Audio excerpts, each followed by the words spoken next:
We're about 50 miles from home. We've broken down, we've got a fuel leak, the car just lost all power.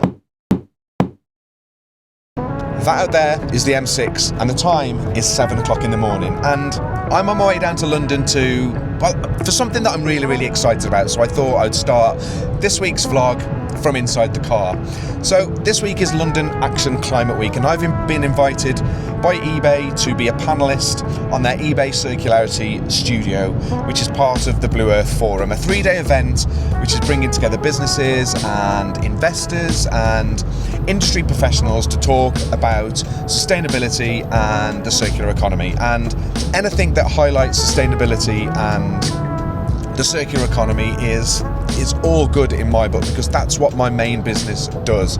But there's a lot to update you about with what's going on with the personal project as well. But just as a bit of a snapshot, we've started to move some clothing. There's been vintage sales, there's been eBay sales. We've bought another bale from Fleek, and the Fleek code is still available. Use this code that I'm putting up on the screen now. You can still access that through my code, and it should be here pretty soon, and I'll do a live unboxing of those as well. So yeah, lots of things going on to update you on, but first port of call is we've got to get down to Watford Junction, and I think the sat nav says we're going to be there at about 9:25, and I'm going to take you along with the ride, so hopefully you'll get a bit of a snapshot about what this whole event's all about. And if you are there, you might see me and come up for a chat. We've passed all the M6 traffic, the road looks clear. Let's get onto the train at Watford and head into one of my favourite places in the world, which is central London.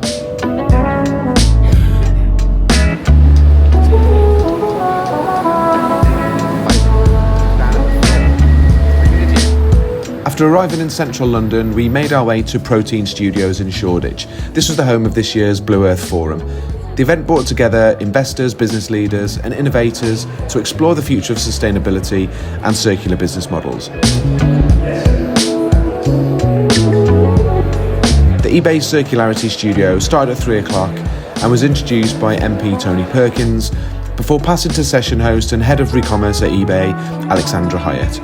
I was welcomed on stage alongside industry experts Sala Said, Head of Sustainability and ESG at Klarna, and Kristan Connell, an investor from Octopus Ventures. Here's a quick snapshot of the panel in action. So what we're aiming to do with the eBay Circularity Studio is bring together groups of different innovators, people in the circularity space, and even people that are just thinking about what does that mean for our business and how do we interpret that, to create community and innovation in this very room today. It's great to be here to open the eBay Circularity Studio at the Blue Earth Forum. We're here today because I think everyone in the room sees the opportunities and the challenges that our society faces. The UK is a growing society and population with the talent, the diversity, but also the challenges that brings. It's now time to delve into the heart of the circular economy with our esteemed panel. And I'm thrilled that we've been able to bring together this diverse group to hear more about how circularity can be adopted in very many different ways. So I'm going to start with my first question, which is a very easy one. Please would you mind introducing yourself and how circularity has influenced your business? Why don't we start with you, Matt? Hi, my name is Matt Giles. I'm the co-founder and managing director of Preloved Tech. We are a mobile and IT recycling and e-commerce company based in Shropshire.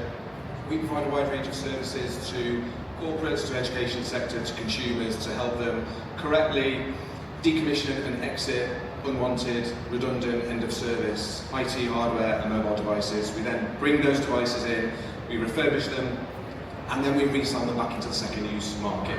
So the reason we really love to back mission-led founders was ultimately building a company. For any founders in the room, you'll know this firsthand.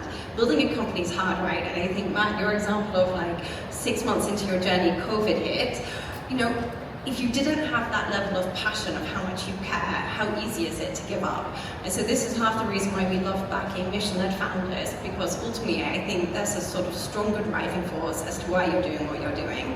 One mission that we have specifically at Klarna is to help consumers save time and money, but also help them to make smarter choices for their wallet and ideally also for the planet. So initially we really started off as trying to help consumers understand more around sustainability, help them find more sustainable products and brands, offering them filters, and give them a better understanding. The reality though is not every consumer cares about sustainability.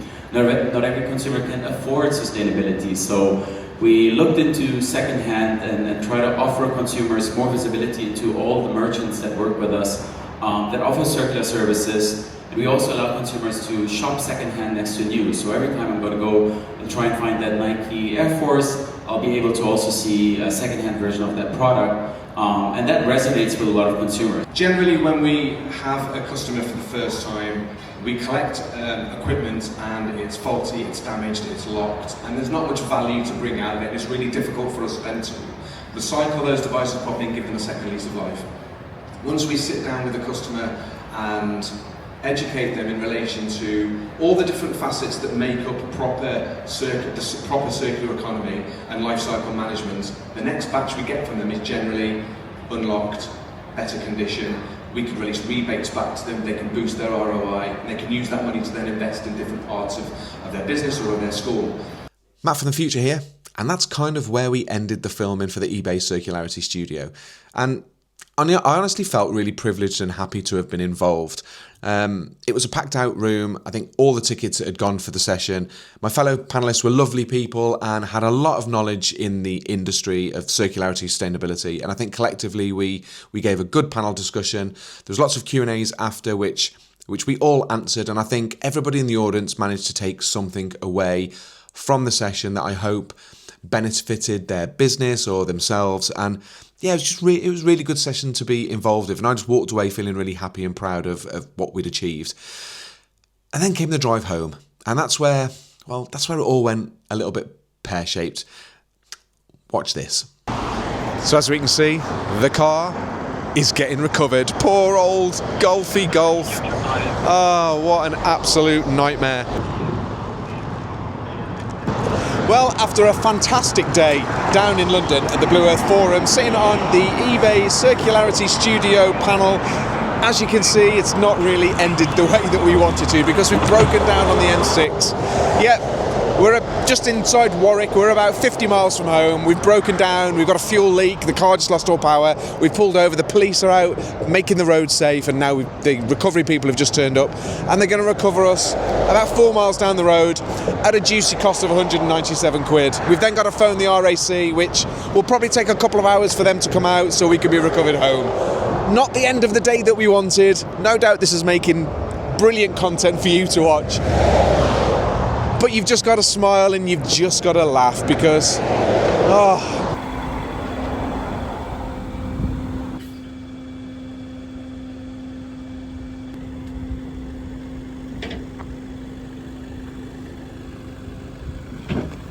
And just like that, we are sorted. Apparently it was a blown fuel line due to a faulty Jubilee clip. An hour and a half after breaking down, and I've got to give a shout out to, however you say that, what do they call them? Philongli Garage. Thank you so much. You've done us a solid because you didn't have to. You took us to your depot and you've changed the Jubilee clip and got us back on our way. We could have been waiting between 4 and 6 hours for RAC, but Philongli Garage, shout out. Brilliant. Thank you very much. Really, really appreciate it.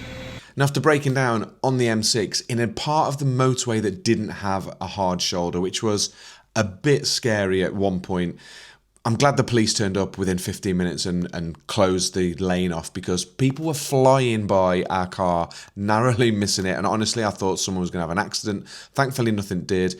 When we got recovered, the guy in the recovery van said, look, he knows of a common problem with VWs. The fuel pipes can perish and pop off, or the Jubilee clips that hold them on can fail and pop off. And we got to the service station. He popped the bonnet. He pulled me up and he said, look, there's your pipe. And it was flapping around in the engine like an elephant's trunk. And fair play to him. He said, I'll take you down to our garage, which is a couple of miles down the road. I've got a Jubilee clip. Chuck us a £5. I'll get it sorted for you, because otherwise you're going to be sat here waiting 3 or 4 hours for our receipt to turn up, and they may not even do that repair for you anyway. So fair play to the guy. He drove us down. He literally within half an hour, he'd changed the Jubilee clip. He'd washed the engine off so we didn't get any diesel smell in the car, and we were on our way. Obviously, I didn't give him a fiver, I chucked him 20 quid, and I just said thank you very much, because he saved us a lot of stress, a lot of waiting around, and potentially a lot of money. So yeah, a weird end to a fantastic day, but it was the best ending given the circumstance. Anyway, on with the rest of the video, on with the private project, and what have we got next? Well, we've got this, a big brown box. But what is in this big brown box? Well, as I said earlier on the video, I've made another Fleek order, and this time we've got 50 vintage t-shirts that I picked up in a promotion that Fleek were running, which was called, I think it was called something along the lines of like a 24-hour car boot, pickup car boot pricing. And they were super, super cheap. Average cost per product is £2, and it's jam-packed full of vintage band t-shirts, just normal vintage print t-shirts, and I can't wait to get this one open. It's going to be pretty cool. Okay, this is the box, and I tell you what, it's bloody heavy. So I'm going to put it on the floor down here, and we're going to, we're going to use Mr. Sharpie knife, and we're going to cut open. I'm fully expecting to have to kind of get all these washed and ironed. So let's just, there we go. And all I'm going to do is I'm just going to pull out the first maybe 10 and show you what they're like. I have no idea what order they're going to come out in and what sizes they're going to be. We have got Pink Floyd t-shirt, Duck and Cover, Gas Monkey, Fortnite. Anyone like Cookie? Rick Mail. I think that's from Drop Dead Fred. Does anyone remember that? Western Union. Years and years. Years and years with tour dates on the back. Top Cat. How to Train a Dragon t-shirt. Guinness t-shirt. This is Spider-Man. BT21. Don't know what that is, but pretty cool. I do what I want. Jim Beam. Ferting Motors. Coca-Cola Christmas one. Hawaii kind of aloha. Spider-Man. We got a Reebok top, so we got a logo to there, we got Reebok at the back. Oh no, that's the front. We got Rolling Stones, the Mummy, the Daddy. That one's pretty cool. Shakespeare, Romeo and Juliet, Nirvana. Another Cookie Monster. Disney. That's a Rip Curl Boardmasters Foster's t-shirt. Budweiser. Backprint, antisocial. Santa Cruz. Quite like that. It's pretty cool. The Yellowfin Bar and Grill. Lamp. Boxer. Looking pretty good. Blondie. Band t-shirt. Vintage biker t-shirt. Captain America. Kitty Cats. Kitty Cats butts. New York, New York.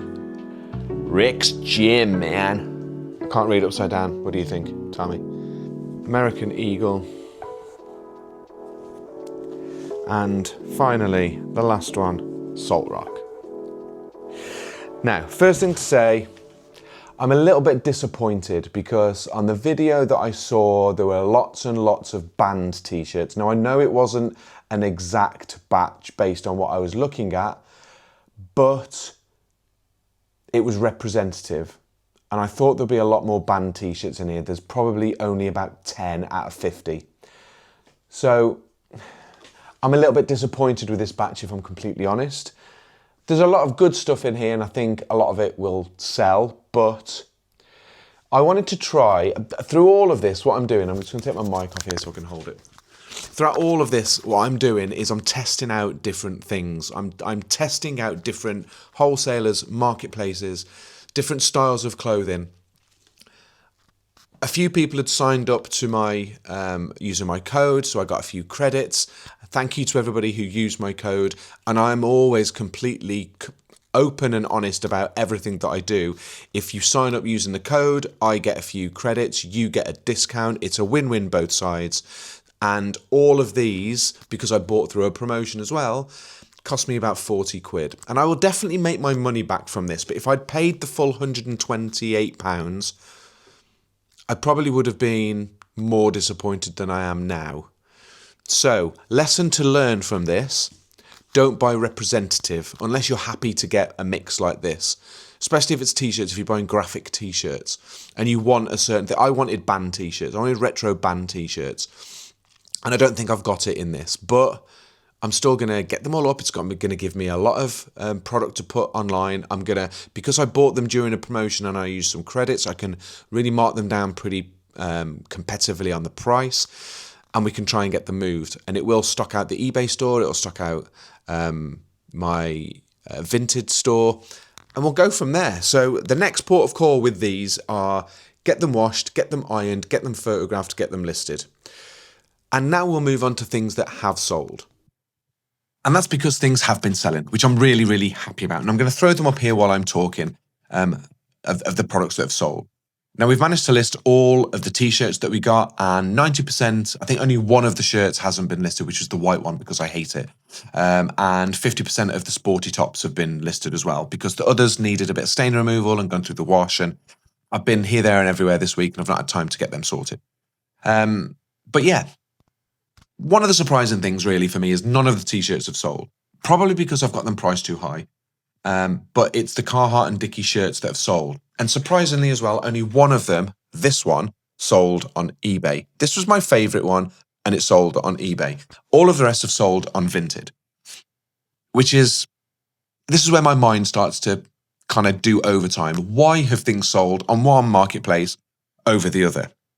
It's not a price thing because everything is listed on both platforms at the same price, because that's where I wanted to benchmark from. It's got to be a marketplace thing or it's got to be a buyer behavior thing. And the only reason I'm thinking so much about it is because, one, that's how my mind works. Because, well, to build a successful business, you've got to understand your marketplaces and you've got to understand what works and what doesn't so you can grow a company. And that's what I've done with my tech business. But clothing is brand new to me. And I don't know the category. I don't know the industry that well. I'm just trying out different things to see what wins that I get. And I learn from those wins. And actually, I learn from the losses and we don't do the losses again, or we do them different so they turn into wins.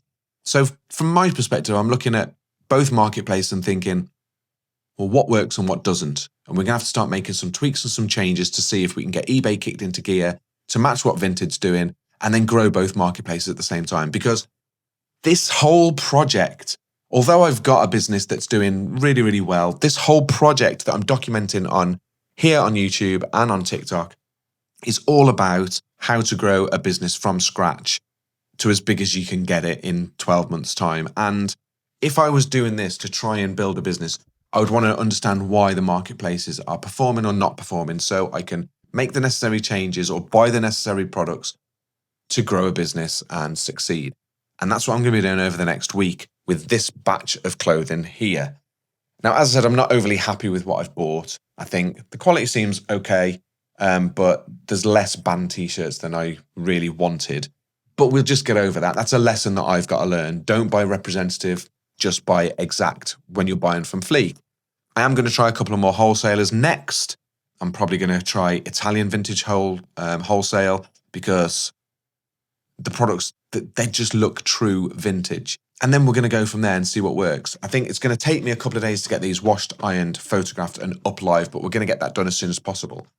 But it's Friday night tonight and Sunday I'm going back down to London because I've got a meeting on Monday and I'm going to go and spend the day Sunday in London.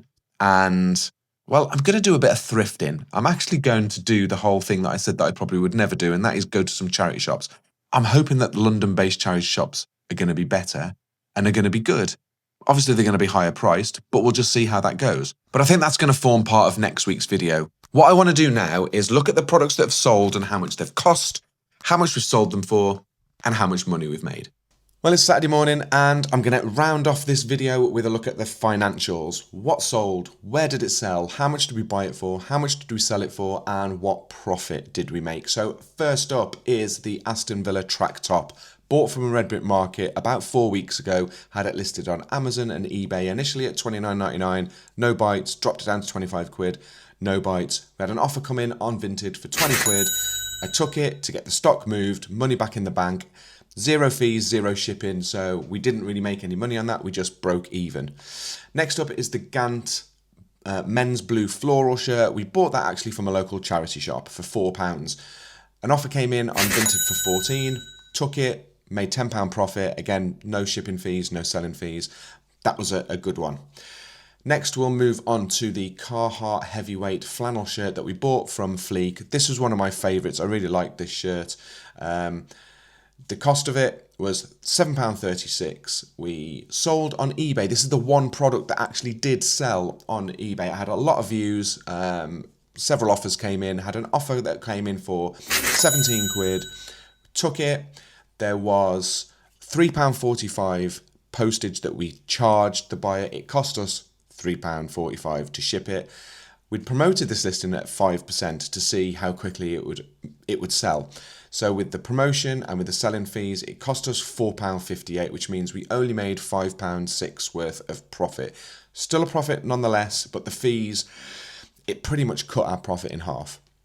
Next, we'll move on to the Dickies short sleeve green work shirt. Again, I like these shirts. Again, another one purchased from Fleek in the shirt bundle, £7.36 cost price. This one sold on Vinted. We had an offer coming for 12. I think it was listed for about 19 actually. My whole plan with this really is, as I'm trading on a new Vinted and a new eBay account, we just want to get some churn. We want to get some stock sold. I'm not overly bothered about the amount of profit that we make at the moment, as long as we're making a profit. I want to get some feedback in. I want to get some people following the stores, and I just want to get some churn on this stock. So no selling fees. We made £4.64 worth of profit. That one was okay. Next up, the Carhartt Charles Arizona State College work shirt, which I love this shirt. I really wanted to keep it myself. We had it listed again on eBay and Vinted. Offer came in for 15 quid on Vinted, £7.36 cost price. So we made £7.64 profit on that one. And the last one is the Dickies Able work shirt, again printed with Able cleansing or whatever it was, I can't remember off the top of my head. Again, another one that sold on Vinted, £7.36 cost price. It actually sold for 20 quid. It sold for the listed price. Again, no selling fees, no shipping fees. We made £12.64 profit on that. So did the products that sell actually make us a profit? Well, let's go through the final numbers. So the total cost price of everything that sold last week was £53.44 and the sell price was £93.42, which means we made a grand profit of £39.98. Now, whichever way you look at it, it's profit. And it's not quite 50% profit, but the profit margin is actually pretty good.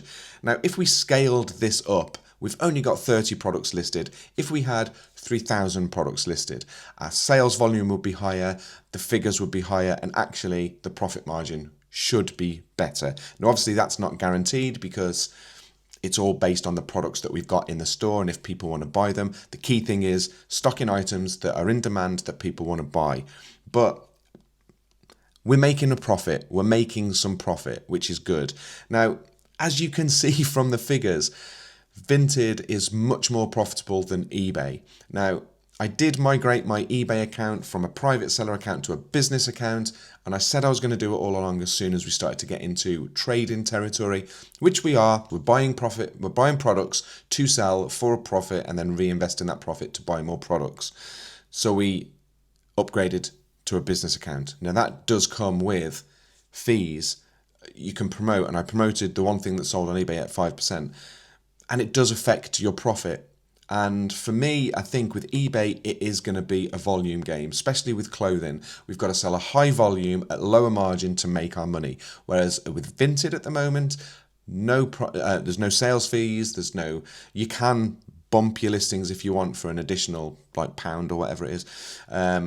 But pretty much what you sell comes straight into your pocket, which is really, really good. Now, at some point, we are going to have to look at Vinted Pro, but that is a way down the road yet.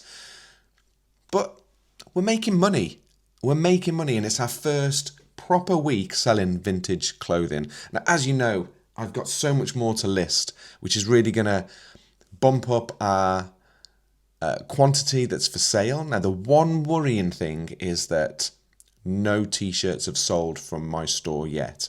but I've got a lot of margin to play with. I put them up quite high, and I know that I've put them up too high. So we're going to relook at those in next week's video, as well as what we're going to source from London when we go to London tomorrow and go thrifting. And I'll give you an update on where we are with the t-shirts. We're going to, hopefully by next week's video, all of these will be washed, ironed and up for sale. We would have tweaked the things that we've got already listed to try and action more sales on those t-shirts. And we're going to look at other wholesalers to see what we can buy. And the most important thing is reinvesting the money that we're making into buying more products and making more money. But anyway, there we go. That is the roundup of the week and the end of this week's video. If you have got this far, thank you very much, please. It must be worth. Hit that little subscribe button, tap that bell icon so you can be notified of all of my latest videos. If you don't follow me on TikTok yet, please do. I put videos out every single day, and it's not just about what I'm selling. It's all about eBay tips, Vinted tips, how to make money online. So yeah, get and follow me on there as well. Here's what the profile looks like. But yeah, thank you very much for watching. Give the video a massive thumbs up, because that's what helps us get found on not eBay, on YouTube. And yeah, thanks for watching. Keep hustling, keep sourcing, keep making money. I'll see you on the next video.